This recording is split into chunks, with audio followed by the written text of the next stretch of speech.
معصوم بنا لینا، یہ غلو ہے۔ غیر معصوم کو معصوم بنانا، جس طرح کے روافض جو ہیں انہوں نے ان کا نظریہ ہے 14 معصوم کا، جس میں ایک تو سرور کائنات صلی اللہ علیہ وسلم خود ہیں، اور یقیناً آپ تو امام المعصومین ہیں، تمام انبیاء کرام جو معصوم ہیں ان کے آپ امام ہیں۔ انسانوں میں چونکہ صرف انبیاء علیہ السلام جو ہیں وہ معصوم ہیں، تو یہ طبقہ جو کہ معصومیت کے لحاظ سے حب اہل بیت رضی اللہ تعالی عنہ کو آڑ بنا کر جو معصوم نہیں انہیں بھی معصوم قرار دیتے ہیں، اور پھر معصوم بھی اس درجے میں کہ جو ان کی کتابوں کو دیکھا جائے تو وہ نبوت سے ایک اونچا درجہ ہے کہ جہاں معصوم سے خطائے اجتہادی کا بھی امکان نہیں، یہ ان کا نظریہ ہے۔ اور اسی وجہ سے آپ نے یہ دیکھا چند دن پہلے سندھ اسمبلی کے اندر حضرت سیدہ فاطمہ الزہرا رضی اللہ تعالی عنہا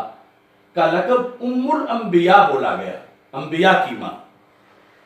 ظاہر ہے کہ یہ اچانک زبان سے نہیں نکلا، وہ پڑھنے والا لکھا ہوا پڑھ رہا تھا، تو لکھا تب تھا، پہلے کسی نے مسودہ لکھا، پھر وہ کمپوز ہوا، پھر اس کی پروف ریڈنگ ہوئی، پھر وہ کمیٹی میں آیا، کمیٹی نے اس کو پاس کیا کہ یہ قرارداد پیش کی جا سکتی ہے، پھر صرف ام الانبیاء ہی نہیں، ساتھ اس کا ترجمہ بھی تھا انبیاء کی ماں۔ یہ وہ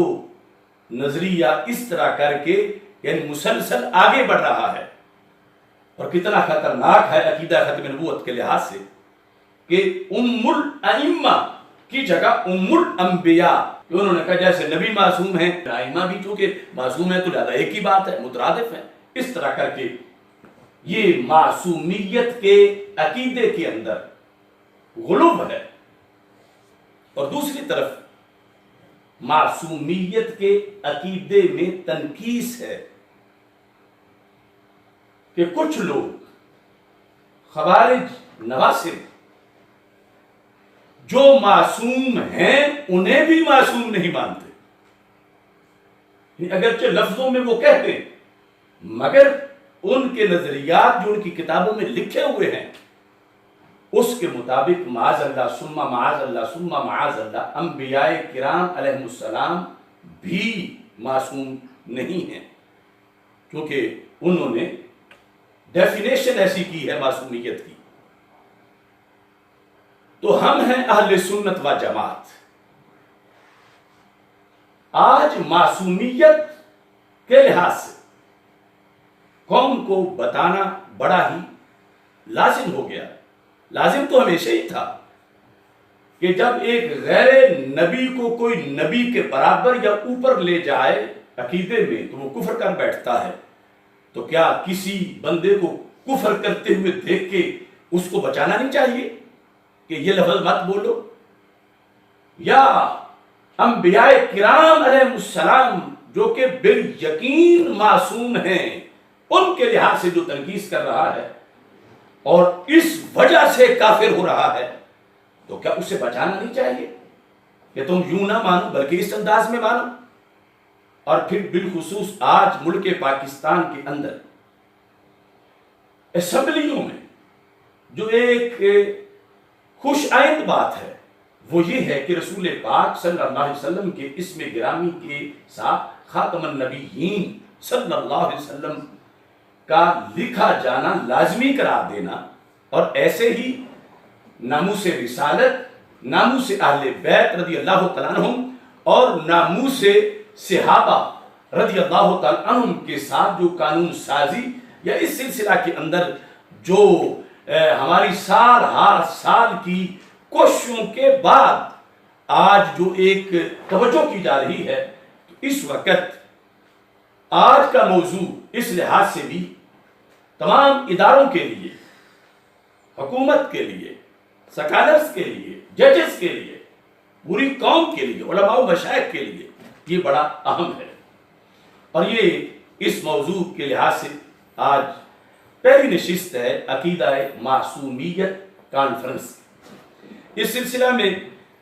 آغاز گفتگو میں صرف یہ بتانا چاہتا ہوں کہ اس عقیدے کا کتنا دخل ہے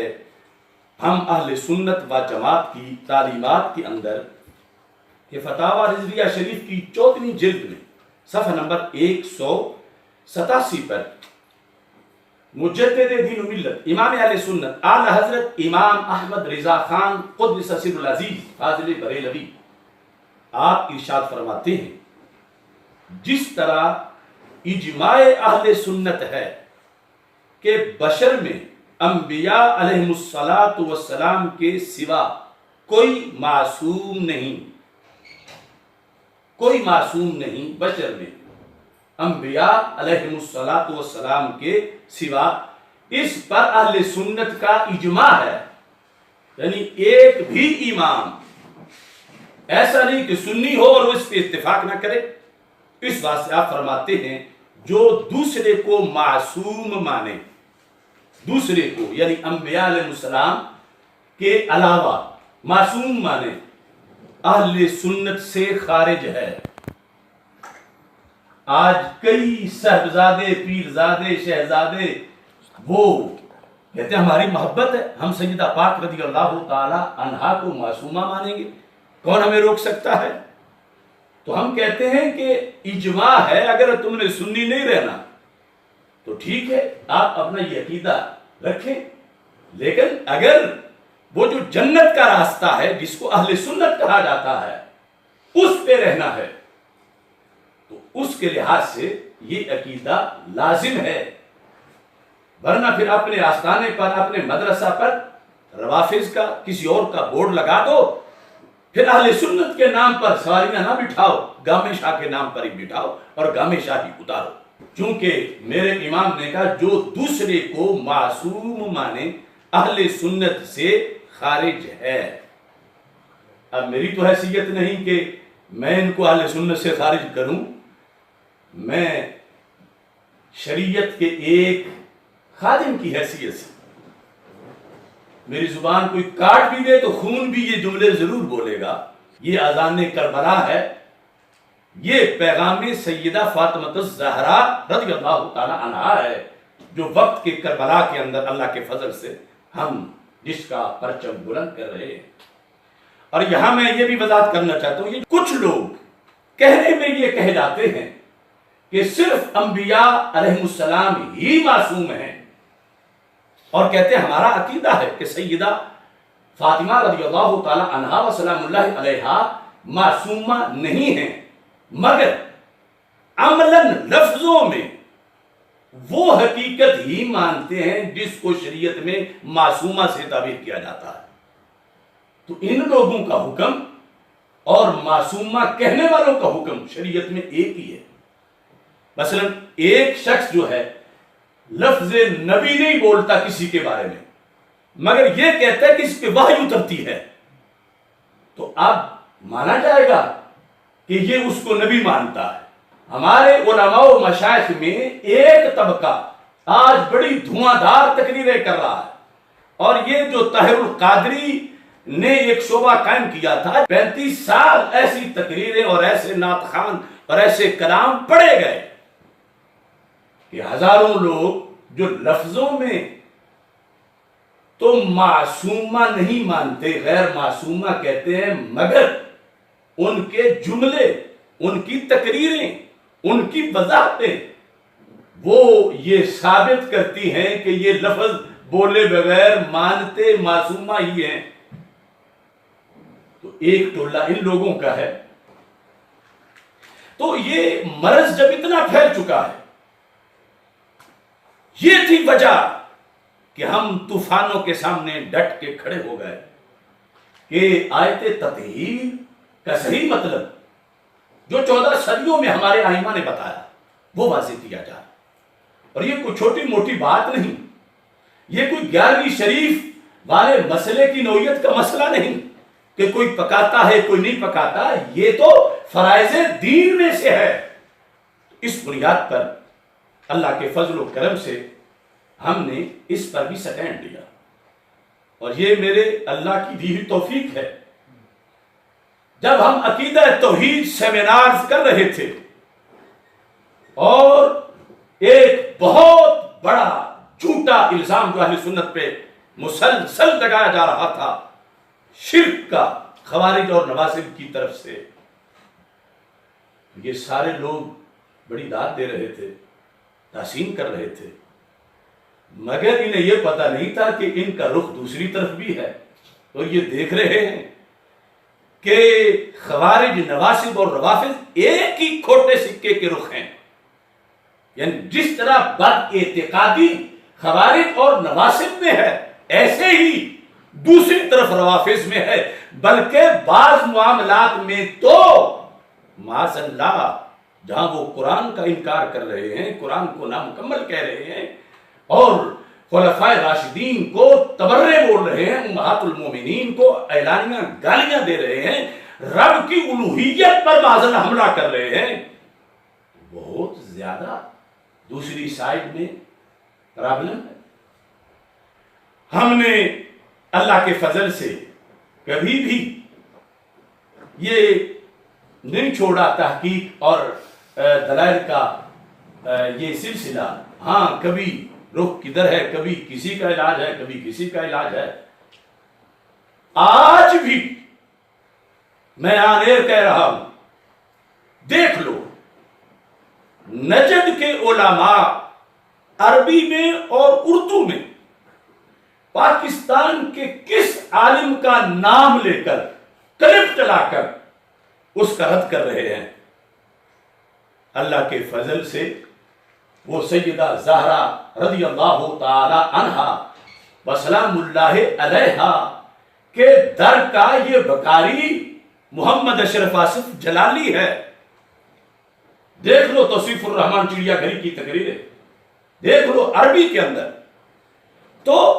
میری ضرب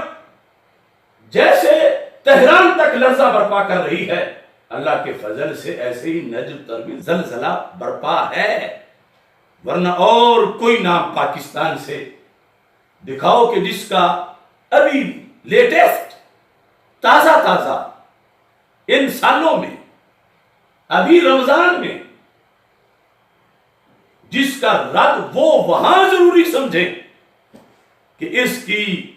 دلیلیں اگر نہ توڑی گئی تو بڑا نقصان ہوگا، اگرچہ وہ توڑ نہیں پائے،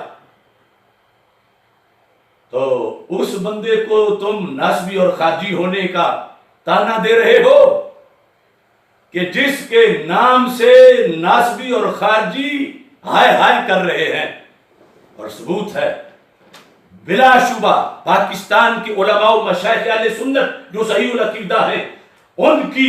خوارج اور نواصب کے خلاف، علماء نجد کے خلاف بڑی خدمات ہیں،